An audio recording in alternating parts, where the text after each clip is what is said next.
Hello students, I am Aarti और मैं आप सबका वेलकम करती हूँ टू आरती एजुकेशन वर्ल्ड।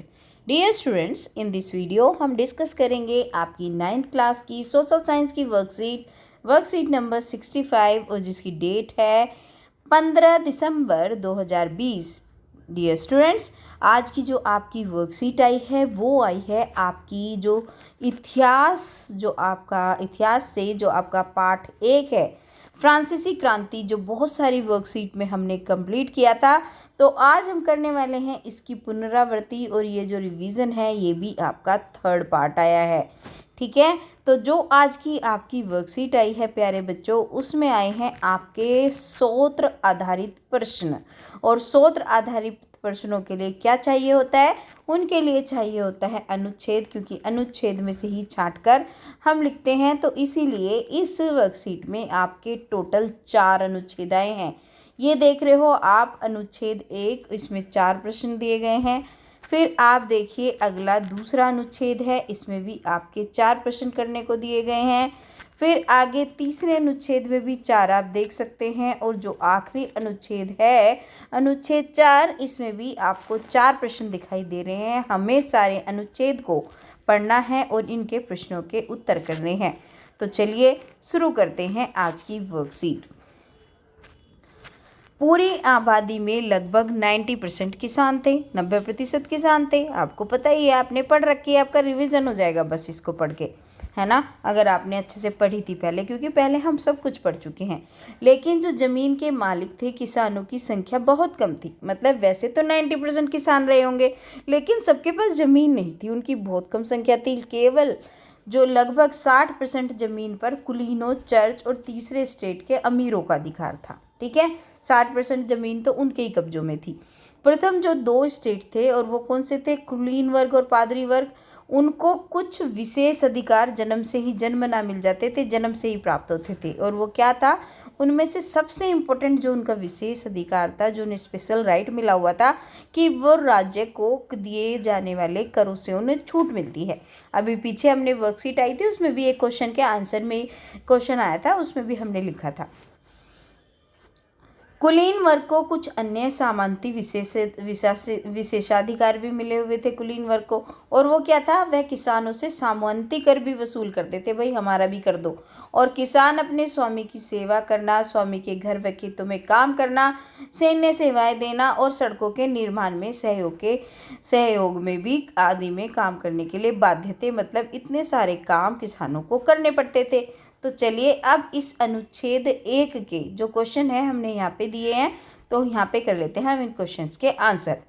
तो अनुच्छेद 1 का जो पहला क्वेश्चन है आपकी वर्कशीट में, वो इस तरीके से है, कितने प्रतिशत आबादी किसानों की थी? तो आपको पता ही है, लगभग 90% जो आबादी है वो किसकी थी?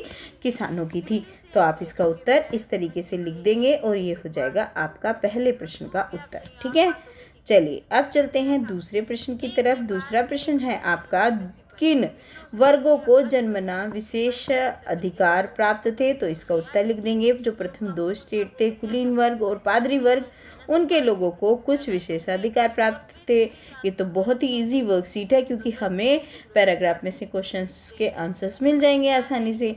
तीसरा क्वेश्चन है, किसानों को कर चुकाने के अलावा क्या क्या करना पड़ता था? तो ये भी हमारे में लिखा हुआ है वर्कशीट। इसमें अनुच्छेद में क्या लिखा हुआ है? किसानों को अपने स्वामी के खेतों में काम करना, सैन्य सेवाएं देना और सड़कों के निर्माण में भी सहयोग आदि करते थे।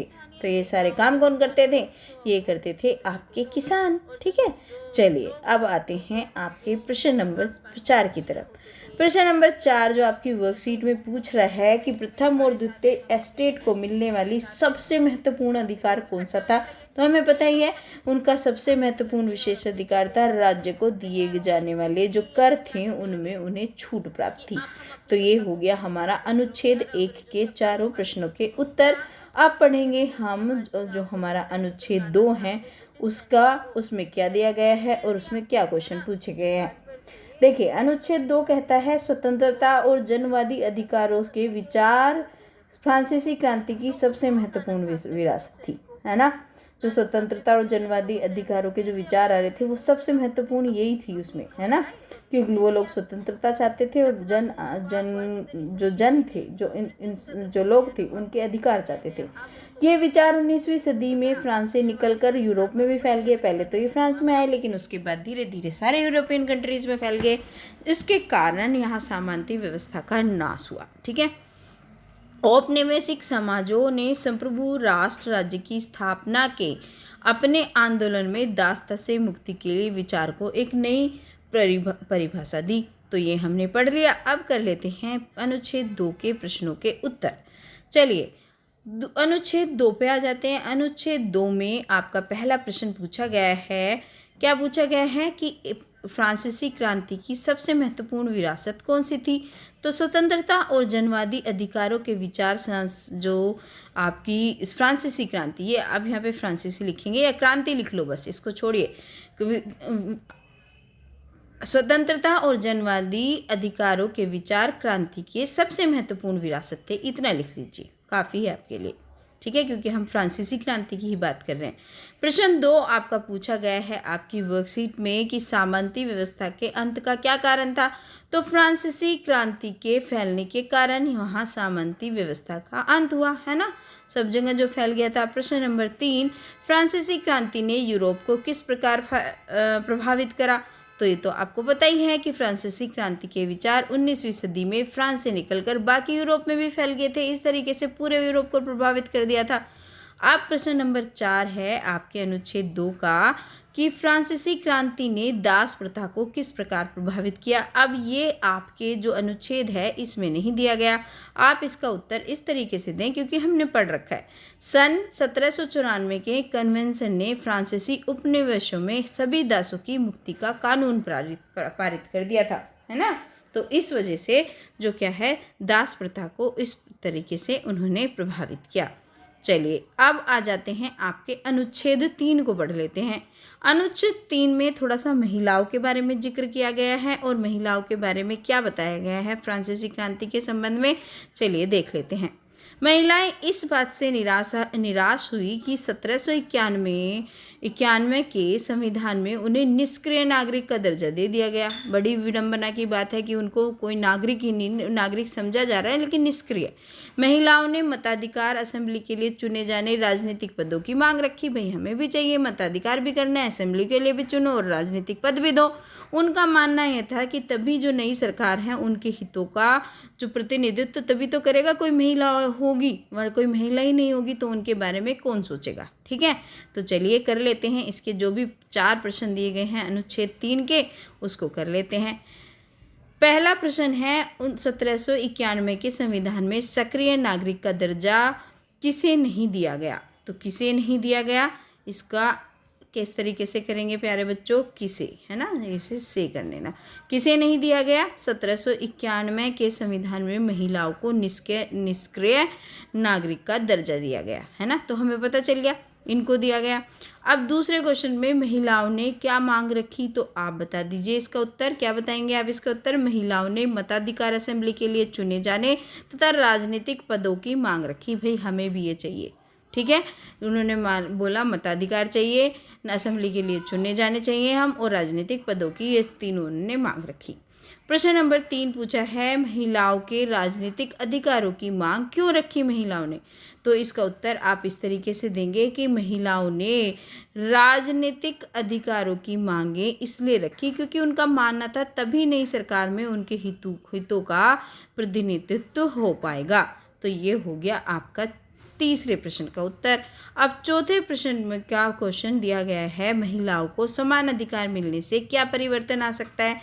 तो आप ये खुद ही सोच के लिख सकते हैं। अगर महिलाओं को समान अधिकार मिलने से जो महिलाएं भी पुरुषों की तरह देश के विकास में अपना योगदान दे सकेंगे और उनकी दशा में भी काफ़ी परिवर्तन होगा। तो ये हम प्रश्न नंबर 4 का अपनी कॉमन सेंस से लिख देंगे आंसर। ठीक है, तो क्योंकि अगर उन्हें समान अधिकार मिलेंगे तो क्या होगा, सबको पता है, उनको समान अधिकार मिलने से वो भी अपने आप को प्रूव कर सकेंगी। चलिए अब पढ़ लेते हैं जो इस वर्कशीट का लास्ट अनुच्छेद है। लास्ट आपका पैराग्राफ है, तीसरे एस्टेट में इन सौदागरों और निर्माताओं के अलावा प्रशासनिक सेवा व वकील जैसे पेशेवर लोग भी शामिल थे, है ना। तो इसमें सौदागर और निर्माता तो थे ही, इसके अलावा जो प्रशासनिक सेवा और वकील ये सब लोग भी शामिल थे। वे सभी पढ़े लिखे थे और उनका मानना ये था कि समाज में किसी भी समूह के पास जन्माना विशेष अधिकार नहीं होना चाहिए, जैसे कुलीन वर्ग के पास था पहले और वो उनको करों से मुक्ति थी, है ना। तो इस तरीके से नहीं होना चाहिए। किसी भी व्यक्ति की सामाजिक हैसियत का आधार उसकी योग्यता होनी चाहिए। और ये बिल्कुल सही बात है, क्योंकि उसने कहाँ जन्म लिया या किस तरीके का है ये उसका खुद का कमाया हुआ नहीं है, बल्कि जो योग्यता उसने प्राप्त करी उसी का बेस होना चाहिए, ये मानते थे तीसरे स्टेट के लोग। तो इसके जो चारों क्वेश्चन हैं अनुच्छेद 4 के, उनको भी कर लेते हैं हम फटाफट से। चलिए आ जाते हैं अनुच्छेद 4 पे। अनुच्छेद 4 का जो पहला क्वेश्चन है वो इस तरीके से पूछा गया है, तीसरे स्टेट में कौन कौन से वर्ग शामिल थे। तो तीसरे स्टेट में सौदागरों और निर्माताओं के अलावा प्रशासनिक सेवा व वकील जैसे पेशेवर लोग भी शामिल थे। ये लिख देंगे हम प्रश्न नंबर 1 का उत्तर। प्रश्न नंबर 2 पूछा गया है, क्या अमीर पादरी भी तीसरे स्टेट के सदस्य थे? नहीं, अमीर पादरी तीसरे स्टेट के सदस्य नहीं थे। ये लिख देंगे इसका आंसर। तीसरा क्वेश्चन है, तीसरे स्टेट लोगों को विशेषाधिकार के बारे में क्या मानना था? जो तीसरे स्टेट के लोग थे उनका मानना था कि समाज के किसी भी समूह के पास जन्मना विशेष अधिकार नहीं होना चाहिए। वो ये मानते थे। अभी हमने पढ़ा था ये सारी चीज़ें। और प्रश्न नंबर 4 भी बिल्कुल आसान है आपकी वर्कशीट से। वो क्या पूछ रहा है, तीसरे स्टेट के लोगों के अनुसार व्यक्ति की सामाजिक हैसियत का आधार क्या होना चाहिए? तो तीसरे स्टेट के लोगों के अनुसार व्यक्ति की सामाजिक हैसियत का आधार उसकी योग्यता ही होनी चाहिए, है ना।